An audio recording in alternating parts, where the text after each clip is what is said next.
Yes, people, what's going on? Welcome back to the channel. Hope you guys are all doing well. So Manchester United beat Wolves and we saw a few good results for United, with City dropping points against Everton at home, and of course Spurs dropping points against Aston Villa at home, which means after that win over Wolves, we are in the top four with a game in hand on Spurs, which is absolutely lovely. But the main story this weekend is that Arsenal have gone 7 points clear of Manchester City. 7 points clear. Yes, despite the fact that Manchester City have Erling Haaland the robot smashing goals in left, right and centre, City are dropping points and Arsenal are proving to be relentless.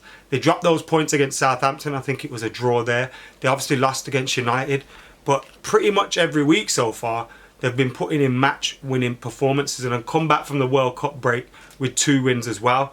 Now I'm not going to lie, I didn't watch that game against Brighton. I was absolutely smashed from the Dublin event. I had no sleep and I knocked out straight after the United game and I didn't wake up again.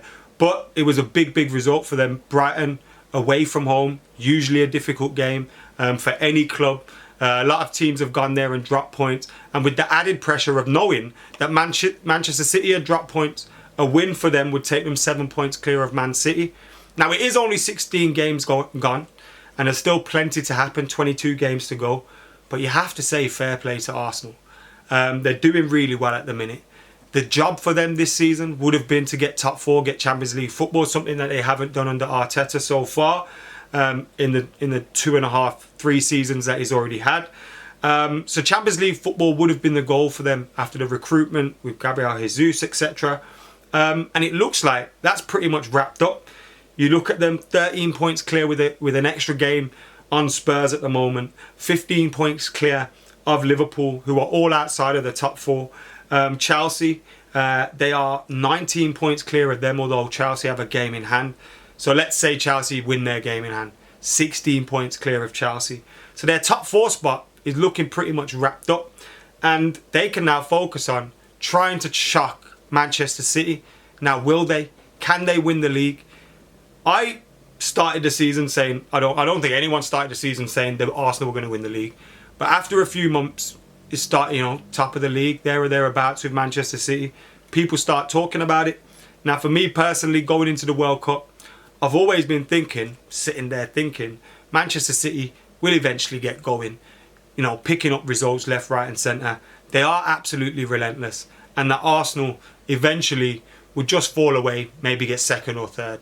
Because they've made a really good start, and I didn't think their top 4 hopes were really on the ropes at any point, or would be, even if things, it'd have to be a really disastrous season from here on out for them not to get top 4.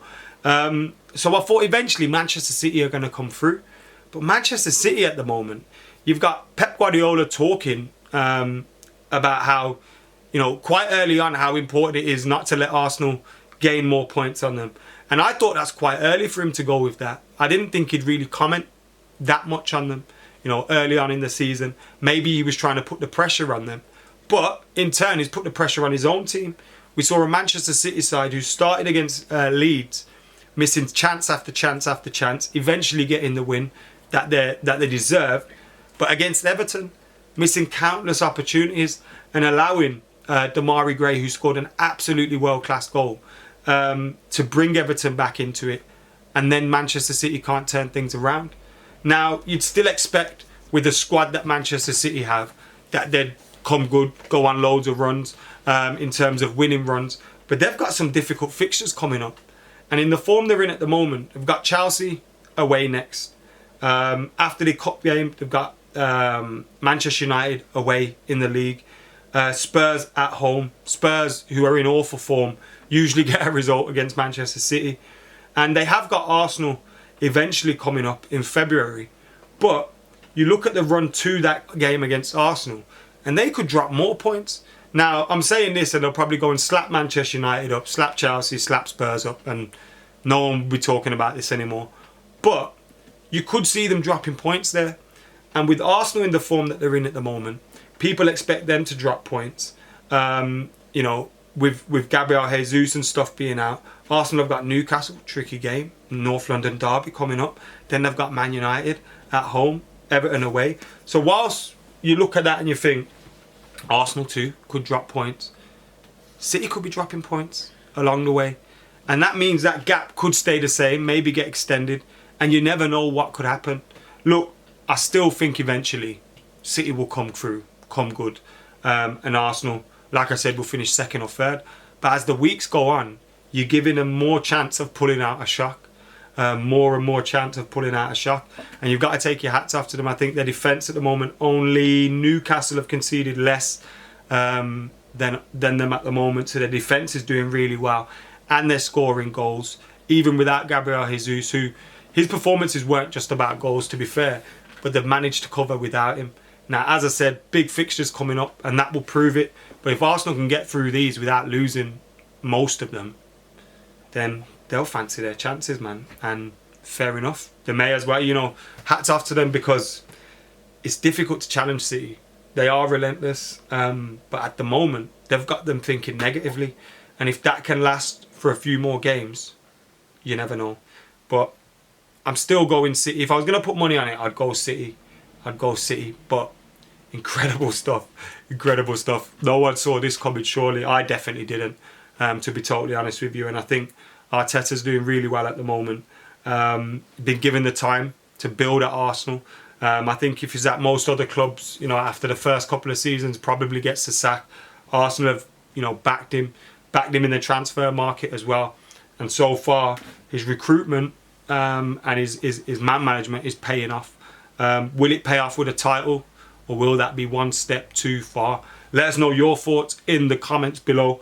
Also today, we saw Spurs drop points against Aston Villa at home, a 2-0 defeat. Spurs were awful. I remember saying I don't want Conte anywhere near Manchester United, and I got ridiculed for it by some people, and I was absolutely spot on. We're now 2 points clear of them with a game in hand.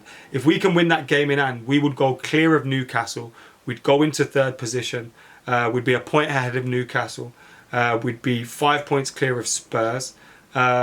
Liverpool have also got a game in hand on Spurs, which could take them to 31 points.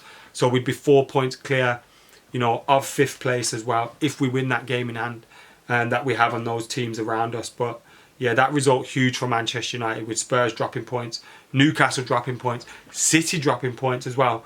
If we can beat City and Arsenal, dare I say it? I'm not going to say it. Not yet. Give me a month or so. Let's see if we can keep this run going. Let us know your thoughts in the comments below. Anyway, on the results this weekend. Still a game to go as I record this, with Forest playing Chelsea. But I thought Chelsea are so far out of it at the moment, that result doesn't really affect my opinion on things too much. Although if they were to drop points there, they'd be like below Fulham. Wow. Anyway, catch us in a bit.